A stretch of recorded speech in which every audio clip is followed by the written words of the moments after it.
What's up, everybody? Welcome back to Taste Like Music. Jason and Joe here. Another album review for you today. We are talking about the new Nickel Creek record called Celebrants. So for myself, I was a big Nickel Creek fan. For their third record was when I got into them, Why Should the Fire Die, back in 2005. That was when I discovered them, and I remember basically thinking, like, this is indie pop songwriting done on acoustic instrumentation. I thought it was really cool and really well done. And I haven't loved really anything since as Nickel Creek. I've really enjoyed some of Sarah Watkins' solo stuff, and some of the Punch Brothers stuff has been interesting. But really, that's like they're an interesting band in that I don't love the records before that one or the ones after. So what's your experience with this band prior to I this? first heard them back with their self-titled. One of my friends had it, so I got to hear that. I liked it a lot. I absolutely love The Lighthouse's Tale from the self-titled. I think it's just marvelous. And there's some other cool stuff, and I know that was produced by Alison Krauss, who I really like. I like her sound a lot. But then after that, I kind of just like lost touch with them. Like I sort of forgot they existed for a while. So haven't heard anything past this side. I heard this side. I never heard Should the Fire Die or anything after that. So just the name itself, however, brings back some nice memories. So I was excited to get into this new one. So first thought for me listening to this is that it doesn't really have much of that pop or like indie rock sensibility that Why Should the Fire Die had that I liked so much. I think it's a little more idiosyncratic. It feels like they've kind of developed this sound that is very specifically them. And I think maybe that comes a lot from their mandolin player Chris Thile. And especially after he went through the Punch Brothers and doing the Punch Brothers stuff, which was really kind of like classically influenced. So their music now has a lot of odd changes, odd chords, weird parts, definitely not structured as pop tunes anymore, which part of that is really interesting. And I enjoy the added complexity, but I also miss kind of the more obviously catchy tunes. So I'm a little torn on the direction. And the other thing I'll say as a negative towards this record is that over the years, Chris Thile's voice has kind of grown off of me in that I can only take it in very small doses. And he sings lead quite a bit on this. And I don't know, I prefer him in a harmony role. I would be perfectly happy having the other two sing lead on everything else. Kind of like Ben Gibbard in that way. Like I feel like Ben Gibbard's voice annoys me more and more every year. So there are positives, but I'll throw it back to you for a second. Well, I definitely get what you're saying about the voice anyway. When the first track kicks in, I was getting like fun vibes, like a little bit too much, like here's Jack Antonoff, or just he has this tone that's kind of annoying. And I don't love his leads like you, but I do love when they all harmonize. I think it's really just achingly pretty when Chris and Sarah Watkins and Sean Watkins get together. I love Sarah's voice. I think it should be the lead most of the time. I think the two guys are much better at harmonies. But for me, and I do miss some of like even something like The Lighthouse's Tale, which just had like so much pop and just like beauty into it. And this is definitely, it's almost like progressive bluegrass where they're kind of going off on wild tangents and stuff.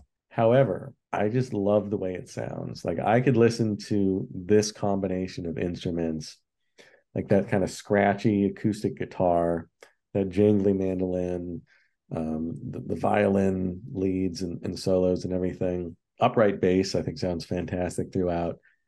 And I can just listen to that all day. I love the two instrumental tracks on here. I think there's enough good tracks. I don't know if there's anything quite as catchy or as obvious as The Lighthouse's Tale or When You Come Down from self-titled, but I think there's some really cool tracks on here. Hollywood Ending, Despite the Weather is the cool, I believe that's the instrumental one. Goddamn Saints, really good. Strangers, Thinnest Wall. You know, the lyrics are sort of I think mostly throwaways. They're sort of maybe too youthful. Like they never really grew out of sort of the cliches of pop songwriting.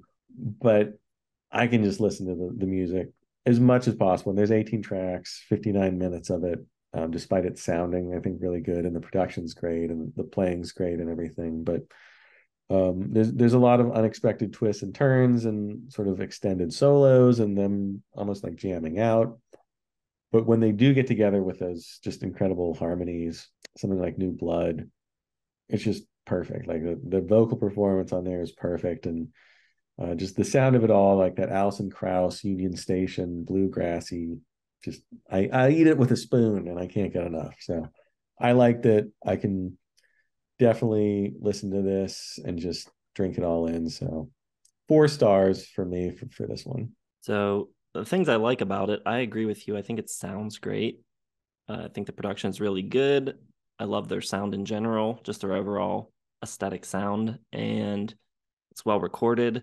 The playing is fantastic. They are not only great players, but I think master players. They're just incredibly talented musicians. So I have a huge appreciation for it on that level. I also think Sarah Watkins gives some great vocal performances here. Some of her best ever. Thinnest Wall is great, and I didn't know, she could get as gritty as she does on Where the Long Line Leads. I think her vocals on that are incredible. And just really good. There's an instrumental going out, which I think is phenomenal. So yeah, just immensely talented. Really appreciate it. I don't know though how excited I am about it though, like, or how much I really want to come back and listen to it. So I don't know. I'd be stoked for another Sarah Watkins solo record. This I'm going 3.5 on it, but unlike the Depeche Mode, this is on kind of on the lower end of my 3.5s. This is kind of like just barely a 3.5 for me. I like a lot of the elements, and like you, I love the sound of it, but song wise, just not enough for me to really, really get into it. So just good, not great. Yeah, I mean, I can really see that.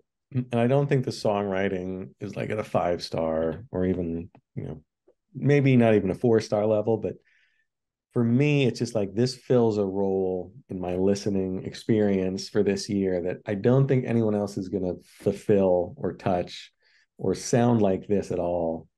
I'd be very surprised unless, Alison Krauss drops another Union Station record or something like that.